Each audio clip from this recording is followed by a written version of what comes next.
So you saw that juicy Guild Wars 2 roaming montage and were motivated to create your own.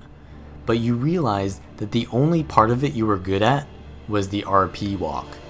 Well, have no fear, because this video will teach you how to become a montage god with my 3 rules to outnumbered roaming.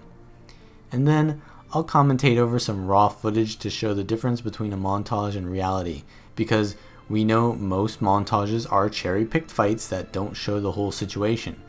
And of course, a montage is about excitement, so it's not really wrong to do that, but then it's also misleading and people don't know how to handle counter pressure or how to land damage on people with functional movement keys, or know how much to invest to get a kill, because they watch a montage and don't really see what amount of work is put into getting those kills.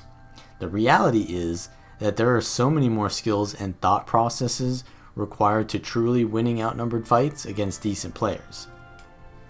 Now, the results may vary depending on many factors, such as if you're playing a broken roaming class or build, add how skillful you are and experienced you are at that build, and multiply that by how many players you roll with. Divide that by how outnumbered you are, and subtract that by whether or not you're fighting montage fodder or actual gamers. So the first rule is always assess the situation. Count how many you're against.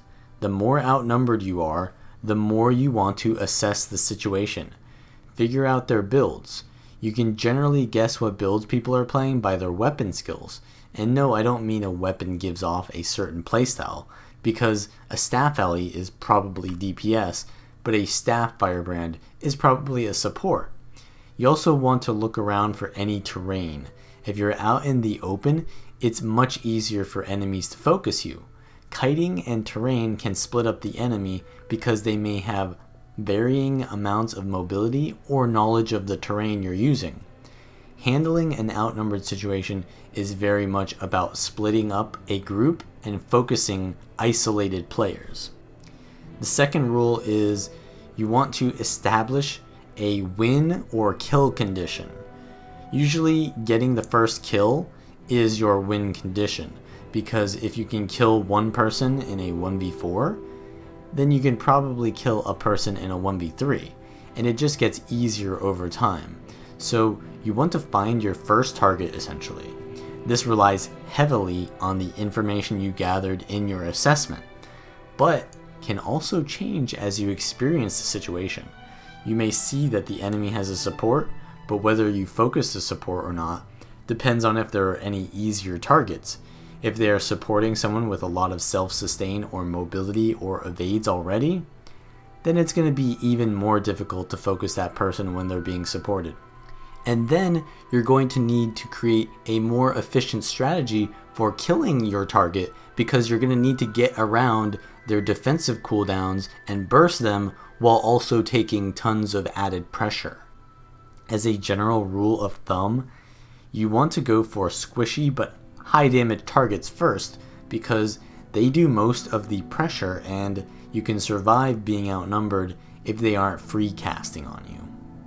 If you find that their supports end up being squishier than you thought, then you can swap targets. This is the true beauty of roaming. Every situation is like a puzzle, and finding your own win condition becomes more clear as you piece the new situation together. The third rule is that while you are going for that kill, you want to swap between 2 very distinct playstyles: aggressive pressure and passive kiting. Most roaming builds will want to have some kind of burst potential and mobility so you can play very opportunistically. My main goal is to stay alive, but if I play too passively, I'll never get the kill. So I need to take educated risks. You want to expect the unexpected and save cooldowns for a worst case scenario. If you stay in too long when you have no cooldowns, you may instantly die. So always have an escape plan and keep kiting and waiting for cooldowns until you see an opening. Another reason you want to play very passively and then very aggressively is because you need to follow through with down states. If you're about to down someone but won't have enough damage to cleave the rezzers off of the body or keep them downed, you'll be in a worse situation. Generally, you want to preserve some of your cooldowns so that you can follow through with that win condition. If you blew your Elixir S as an engineer, or your Shadow Step as a thief, because you went in too recklessly, then you won't have that to secure the stomp when you get a down body. If you have to use the last of these cooldowns to get them on the ground, then you won't have them to secure the kill. Then you'll often see inexperienced players commit to a cleave they don't have the steam to follow through with and die, rather than disengaging while they res and reassessing the situation. This is also why you should play very greedily and save cooldowns when you feel like you're going to need them, rather than just spamming them off cooldown. Of course, it will be hard to survive outnumbered while holding cooldowns if the enemy is playing better than you. This is why you'll need to be mechanically and positionally sound so that you can avoid damage and get in damage as much as possible.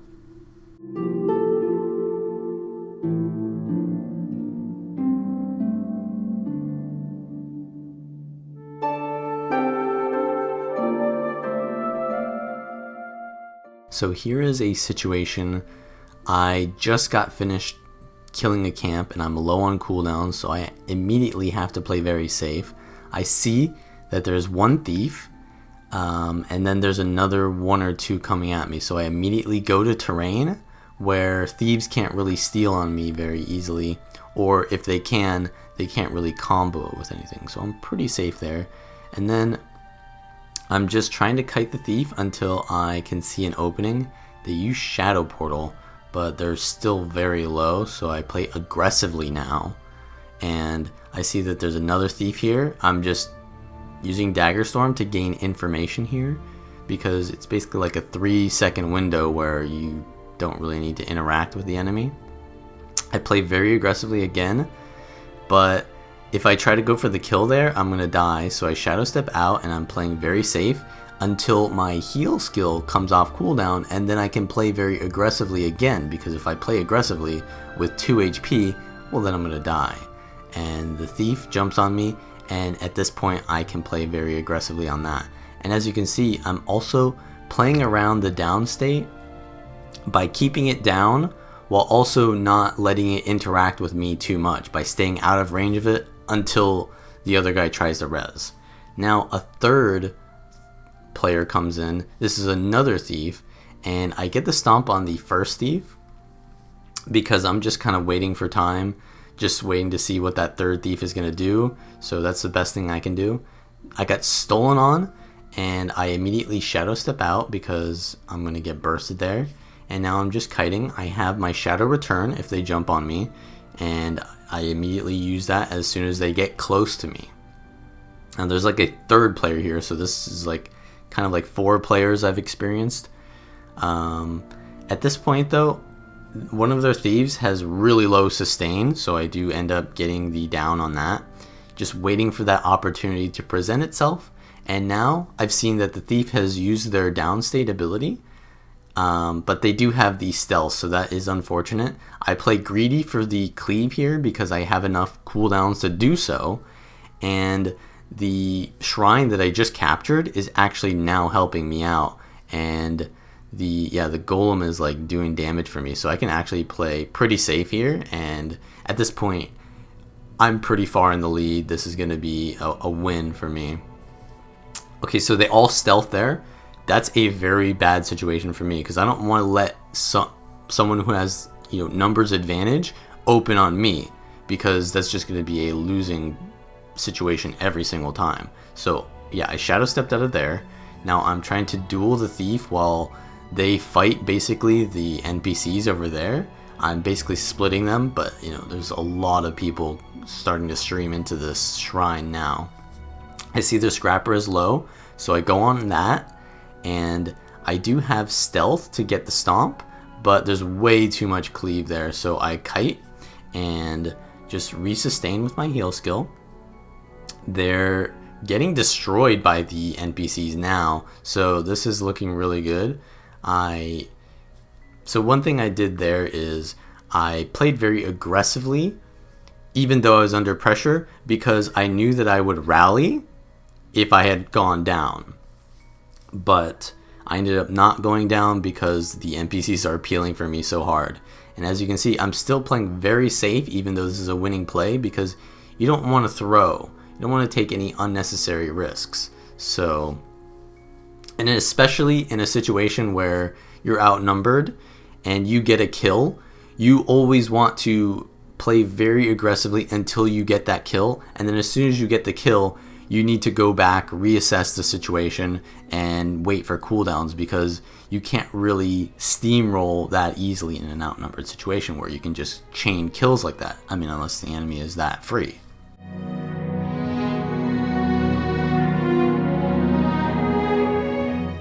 So here I am checking out the comp. It looks like it's a Chrono, a Renegade, a Thief, and then 2 Reapers. So immediately I recognize that there is no support, which means that I can get a kill on whoever I want, really. So the issue with supports is that they basically make every single person that much tankier. So I have a big advantage here because I don't have to deal with the support, and I can just isolate targets, and the damage that I deal will generally stick unless they run builds with high sustain.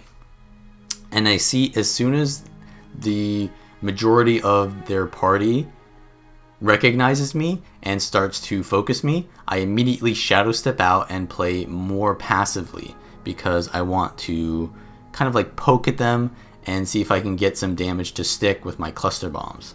Now their Chrono comes at me, and this is a prime target to focus when it's isolated, because they don't really have that much sustain. So my damage is going to stick, and the Chrono is now going to be very easy pickings, because they're actually so scared of me that they run away from their Zerg or their group.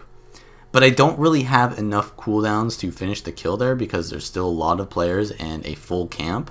So instead of dying there while greeting for the kill, I back up, I reassess the situation, and I see that their Renegade is actually pretty easy to kill too, because they're just eating cluster bombs. So I aggressively shadow step in, and I still have a secured stomp with my stealth cooldowns and blinds, and that allows me to get a really easy kill there. And now I'm chasing their Thief. I can go for the Mesmer or Thief at this point, because the rest of them have basically left. They lost interest in chasing a Thief around, which in a lot of cases is the best play, is just to ignore the Thief, because I'm a Shadow Arts Thief. And I get headshotted here in my stealth combo, so I have to play very safely. I go around terrain here, and this is a very safe spot, so I do go for aggressive Shadow Step Heartseeker there to pressure the Thief, and I do spam Heartseeker to get the kill there, but I don't know if I can get the stomp, because it's a Thief downstate. You gotta be careful around that. But they get Illusion of Life by the Mesmer. So to me, that signals that I can get the kill on that Thief if I just down them within the time that the Illusion of Life lasts. So yeah, I finished the kill there. And at this point, the Mesmer is all alone. They're running some Illusion of Life, kind of like Boon build, so they can't really 1v1 me. So at this point, it's over for them.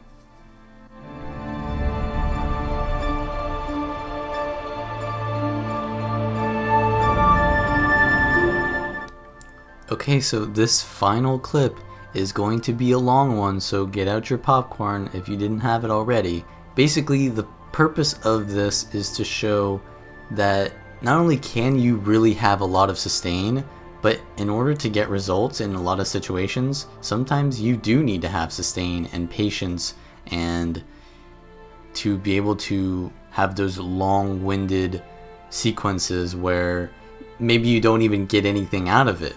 But that's kind of like the fun of roaming, is, as I said before, finding that puzzle pieces, and whether you solve it or not is maybe not relevant, but the process of figuring out what works and what doesn't, and just learning, is kind of like the fun of the experience. So a lot of people, you'll see they have like these one pump chump montages where they just play like a one-shot build and they just cherry pick, you know, the one shots, and it doesn't really show any skill from the enemy players. It's probably pretty interesting to watch, but it's not realistic to the actual situation of World v World. You're gonna have really unclean kills a lot of time. You're gonna have these situations where, well, maybe you die, but also you're gonna have these situations where nothing happens. And yeah, that's kind of what World versus World is like. A lot of nothing happens, and maybe there's some highlights in between those moments. But you don't get to those highlights by doing nothing. Maybe nothing interesting happens, but you got to be doing something to create those situations. So here I am in this camp. I'm just trying to basically get the attention of the enemy. I'm just harassing this guardian. It's like a burn guardian. They can actually kill me very easily, so I'm playing pretty safe because those burns stack up very quickly. It's a core guardian, so yeah, there's very little animation on it too. I do get the down, and I steal to get the extra blind application because I'm running the Cloaked in Shadow trait. But now I'm kiting off, I've got the kill, and I see that my ally, so that's another thing is, roamers have to not only interact with enemies that they can't predict, but also allies that they can't predict. And you know, if you want to win in situations, you're gonna have to be able to work with your allies, even if you didn't really choose to. So I rally my teammate there by cleaving out the guards, and now there's I think this is a burn DH on us, and you know, a lot of players are starting to stream into this, so this is getting a lot more complicated of a situation. But I've found the target as the DH, so I'm just sticking to that and kiting and maintaining my health. I get a little bit of a pressure here because I have the sentry mark on me. I'm not sure if it's actually because they used a trick on me, but yeah, I'm basically revealed because I have the sentry mark on me, and I have pretty much no cooldowns at this point, so I am playing super safe. I have a lot of initiative, but my heal skill is also coming up very soon, so I just get my heal skill off, and then I go back in. Now I've got time to do what I want to do. I don't go into that damage though, because you know, that's very dangerous. That sword, spinny sword thing.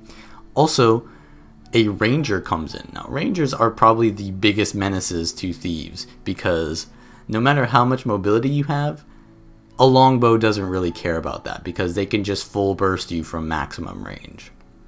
So terrain is very important, and because of that, I decide to swap to the ranger as my target because they are the new biggest threat.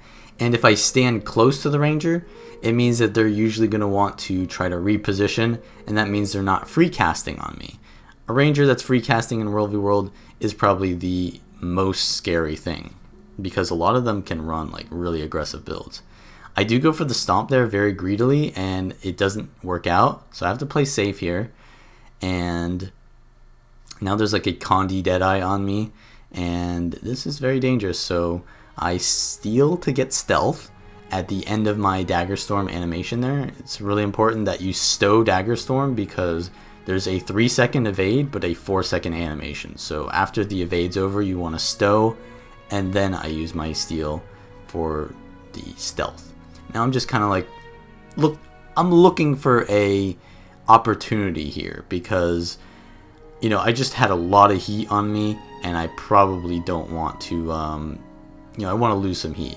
But I do realize that they've built a ballista in the camp, so I'm using terrain here a little bit and just, you know, trying to bait some people to come and attack me. I don't want to go into the camp, right, because then I've got so many guards and that's just so much more pressure. And you have to remember that they have the advantage.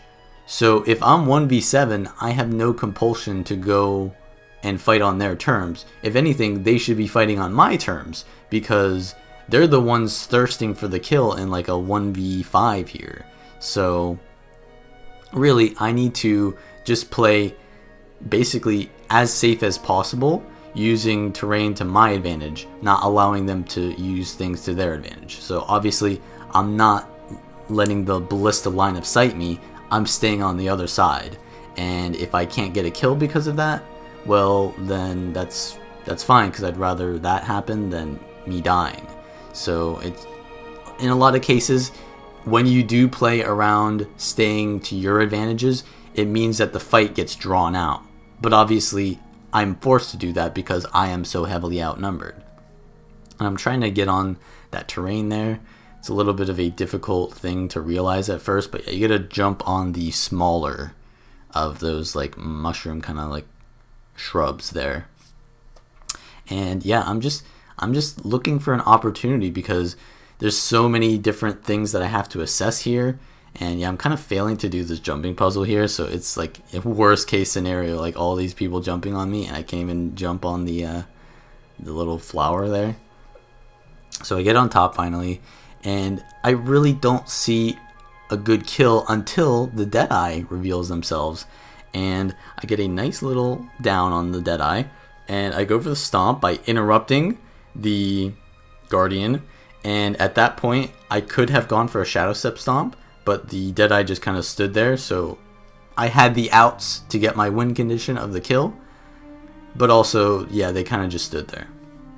So getting the Deadeye kill there is not really doing me too good, because they weren't really pressuring me, but it presented itself to me, so I took the opportunity.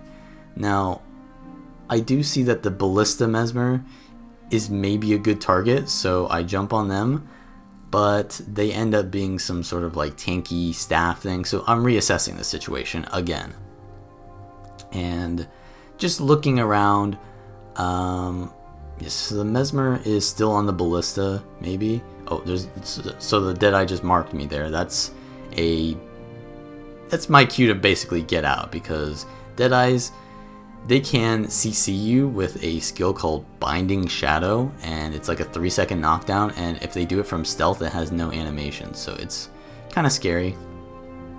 And I'm still looking around. I see him getting shot from the back by a ranger, so I dagger storm until I can get behind terrain, and I get a nice backstab on the ranger, and I want to finish them off, so I get a really nice Heartseeker, and I Shadow Step Stomp before they can even realize that he's gone down. So that's another thing you want to kind of prepare for, like your win condition, and do it as fast as possible before the enemy can react to it. So since I immediately Shadow Step Stomp, I took no delay there. They couldn't res it, even though they did make the right play, they just did it slow. And I've got a lot of people chasing me now. There's even a Berserker on me. And Berserkers are kind of like key targets for you to focus, because they usually have very low sustain. So I've kind of got a new win condition here. I see a Berserker that's pretty juicy target. The Dragon Hunter is kind of a good target too, but I had some troubles killing that earlier, so I definitely want to stay on this Berserker. And they've got Endure Pain up, so I'm just kind of lifestealing, waiting for that to go off. I get stolen by the Deadeye, so that really neuters a lot of my damage potential there, and they're in the camp now, so I want to kind of reset and put it in my territory, not in their territory, because it's outnumbered already. As I said, I don't need to die, basically. If they want to play on their terms, then nothing happens. It's really in their hands to create the content here. I'm giving them the content, trust me. So the Deadeye is kind of like shooting me from below. I still kind of want to stay on that Berserker, but I'm low on cooldown, so I'm still playing very safe with my cooldowns. This Warrior jumps up here as well, so I mean, they've isolated themselves, so that's kind of like a good target. So I'm going to attack them a little bit, but at the same time, it is a Spellbreaker, and those are probably one of the worst targets. And that's because of the 8-second cooldown of full counter, which is very strong.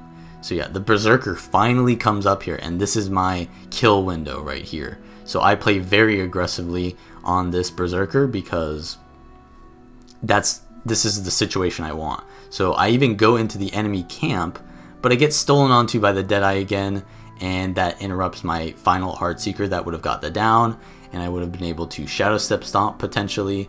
So that's unfortunate, but I'm still going in for the kill. I get some nice damage, you know, a backstab into a Shadow Shot there, and my Shadow Return is right on top of the Berserker, so I go for that down there, but I have not enough cooldowns to get the kill, so I have to once again disengage, reassess the situation. And at this point, the enemy is actually getting baited pretty hard because they see that I'm low health. So in a lot of ways, you kind of want to play as aggressively as possible, because the more pressured you appear, the more thirsty the enemies get. And if they've been chasing me for this long, you know they're really thirsty. So you have to kind of play mind games in a way too. So I am playing very safe because the Dragon Hunter is using Longbow, which can do like a 7k crit. So that is very scary. I steal to them, and I'm just going back and forth between these trees and terrain. And it looks like they're actually... Did they swap builds? Because the warrior is running like a Warhorn or something like that now. But yeah, they're still pretty killable. I'm wasting a lot of time now because I basically changed the entire roster of the enemy right now. I'm not even fighting the same people I was fighting at the beginning of this fight. So you do have to be constantly reassessing the situation, as I said. And the Deadeye just stole onto me again. They landed the Binding Shadow, which is very dangerous, so I basically lose all my cooldowns because of the Deadeye. Even though the Deadeye didn't do any damage to me, they basically made me lose all my cooldowns, because I would have died if I didn't use them all. So once again, I'm resetting, because, I mean, if I go in, I'm just going to die. So you do have to have this very in and out-ish playstyle, and I mean, it's not pretty. It's definitely not pretty to watch this, but this is what a live stream looks like. This is what reality looks like when you actually play the game. And if I do end up montaging these players, it's probably going to start from this point on, or you know, I won't include any of the previous stuff, right? But all of the stuff prior to this was necessary to getting to this situation, right? And I do realize I'm getting shot from the tower above by the Rangers, so I'm just getting out of range of that, you know, just luring them to a favorable position. Now I see that this warrior is kind of like low health. It's like half health. He's even running the shout, or is that the meditation that reveals? So at this point, they're so thirsty, they've even changed their builds to adapt to me. And I'm just running around and trying to create a situation where they're isolated, right? Because if they're that thirsty to change their build to counter me, they're probably going to chase me. So, and then there's varying degrees of thirstiness, right? Like some people, they're out in the desert, right? They're thirsty. They think that there's water and I am that water. And then there's some people who really don't care. So creating a situation where they're chasing a thief after a while doesn't really appeal to them. So here I am finally engaging again on the Dragon Hunter. I see the Deadeye's nearby, and the warrior who changed his build is now chasing again. And I see that there is another player there, but they look wholly uninterested. So now I'm in a 1v1 situation. So it took me, what, like 10 minutes for one of these players to finally get fed up and come to my territory and fight me in a fair fight. But sometimes that's what it takes, because people don't like to lose, and maybe they get a little bit overconfident, and that's probably what happened with this warrior. So he ends up dying, and it takes me, like, I think I killed the Deadeye once, but it takes me basically 10 minutes to get 2 kills there. But that's pretty much how it works. But don't think I'm going to leave you guys hanging like that. I have all this montage footage. I'm going to show you guys what it would look like if I actually made one out of it.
If you like this video, give it a like and subscribe for more.